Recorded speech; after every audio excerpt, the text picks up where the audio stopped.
தோல்வி வெற்றிக்கான முதல் படி. ஒரு நாள் பிராக்டிஸ் பண்ணி இல்லாட்டி ஒரு வருஷம் பிராக்டிஸ் பண்ணி ஸ்கூல்ல நடக்கிற ஓட்ட பந்தயத்தில் வேணாலும் ஜெயிக்கலாம், ஆனால் ஒலிம்பிக்ஸ்ல ஜெயிக்க முடியாது. வாழ்க்கையும் அப்படிதான். எதுவும் சாதாரணமாக நம்ம வாழ்க்கையில கிடைக்காது. ரொம்ப அசால்ட்டா இருக்கிறது. நீ கஷ்டப்பட மாட்ட, வேர்வை சிந்தி உழைக்க மாட்ட, தூங்குவ, டைமை வேஸ்ட் பண்ணுவ. ஆனா நீ நினைக்கிறது உன் வாழ்க்கையில நடக்கணும். நீ நினைக்கிறது உன் வாழ்க்கையில நடக்கணும்னு ஆசைப்படலாம், ஆனா அது நடக்காது. கஷ்டப்பட்டு அசிங்கப்பட்டு அவமானப்பட்டு மிதி வாங்கி அடி வாங்கி சொகுசா ஒருத்தவன் வாழ்ந்தா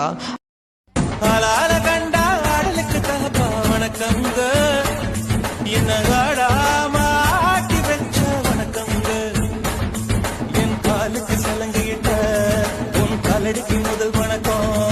என் கால் நடமாடும் ஐயா உமை கடலைகள் வெல்லும் வணக்கம். என் காலுக்கு சலங்கையிட்ட உன் காலடிக்கு முதல் வணக்கம்.